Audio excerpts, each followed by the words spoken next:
This video is sponsored by Always Creative Design.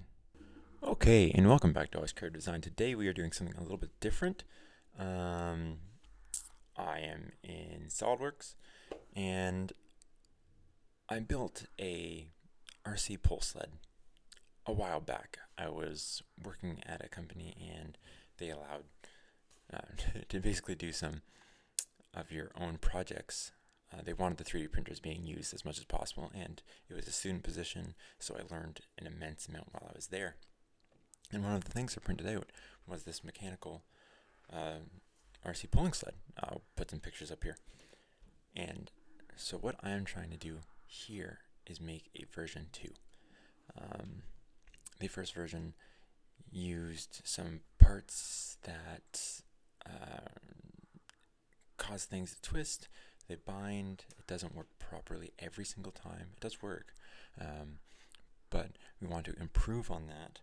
And so I'm going to use some linear rails instead in this version, and I'm trying to model it off of a actual pull sled instead of just trying to get the mechanics to work.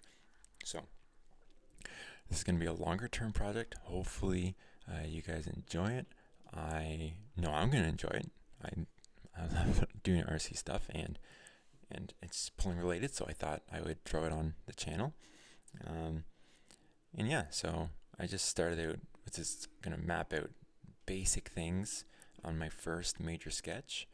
As you can see here, I already did kind of like the wheel position. I've got it to scale roughly, and then I'm just going to, start offsetting, extruding, and getting it designed up. So hopefully you like it, and I will put some time lapses of this process right now.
Okay, now it tilts like so, and that's fine.